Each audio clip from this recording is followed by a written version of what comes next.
I've birded on 6 continents, and in my birding experience, birding in the Indiana Dunes is definitely the creme de la creme.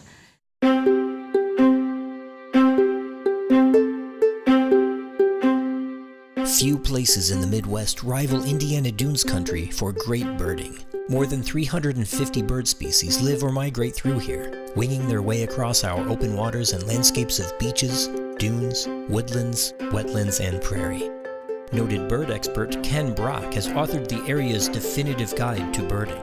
Well, I do think that the Dunes area is a birding treasure. The state park, the dunes, and the Great Marsh are really spectacular places for birds. We are so fortunate to have these areas in our backyard, and I do know a lot of people that come from miles away and enjoy it. The reason the Dunes area is such an amazing birding site is because we've got a prime location on the southern tip of Lake Michigan.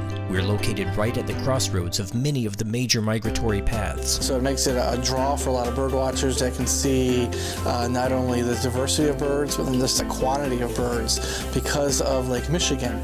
And Lake Michigan has a funneling effect that allows these birds to just kind of pour in the fall as they follow the lakeshore.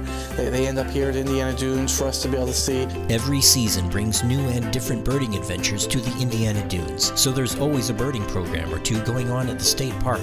One of our newest and most popular birding programs is the Saw-Whet Owl Banding Program. On designated nights, the public are invited to the Nature Center to watch owls be measured, weighed, and banded. You might even get to help release an owl back into the wild.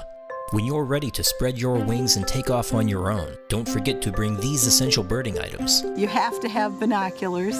Those are a must if you're going to see birds. Having a telescope also helps a lot. A field guide, if you're a newer birder, you need to be able to identify what you're seeing. A notepad and pencil if you want to keep track of what you're seeing. And then, of course, there's those of us that have gotten into photography and we carry all kinds of camera equipment around with us. Brush up on your bird calls because they can be fun and effective ways to interact with the local wildlife. So we use specific calls, or we might use just general distress calls to see what birds are around, what are skulking or hiding that we can't see.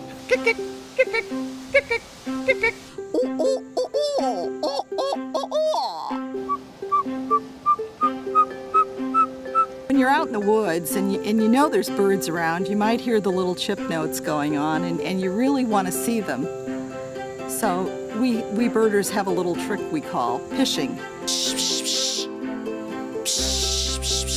You get them to respond. Now you may have to do that 3 or 4 times, and once in a while we get them to come in and have a peek. So where should you start your birding adventure? According to experienced birders, the best birding is found on trails 2, 10, or 9 of the state park, or in the National Lakeshore at Porter Beach Watch Site, West Beach, Coles Bog, and Beverly Shore Drive, just to name a few spots. Miller Beach is the prime spot because it's the furthest south. The birds that fly past Brad at Boone State Park continue along the lake and end up at Miller Beach. And at Miller Beach, birders from all over the state come to see one thing: the Jaegers. You'll find these elusive feathered friends nowhere else in the state. Jaegers are birds that fill the niche in the ocean that hawks fill on land. They're predatory. They like to chase other birds. Just outside the state and national park await even more excellent sites for ornithological adventures. Pack up your binoculars and strike out from the sandy shores on the Beyond the Beach Discovery Trail.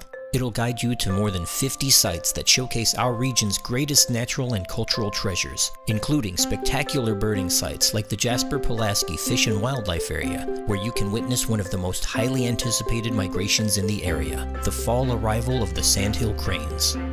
And there where you can see 20,000 of them, and as they all gather, such social birds out in that field, you'll see them giving some of their dances, kind of jumping in the air. They're interacting with each other, and as they're done socializing in that field, just as you probably get the right levels of light, just as it's getting dark, they will all pick up and move to the wetland. It's uncomparable to anywhere else to see this many birds of this kind in one spot. Anybody who gets the chance should come out here and check this out. This is a beautiful, one-of-a-kind place. Here in Indiana Dunes country, birding is a year-round affair that offers adventures and discovery with each passing day. We can't wait to introduce you to the glories of our feathered visitors on your next trip to the Indiana Dunes, nature's masterpiece. Contact Indiana Dunes Tourism at 1-800-283-TOUR. Visit our website at beyondthebeachdiscoverytrail.com, or better yet, stop on by the Visitor Center at 1215 North State Road 49 in Porter, Indiana, to find a complete list of birding hotspots, a birding checklist, and to request copies of our birding guide.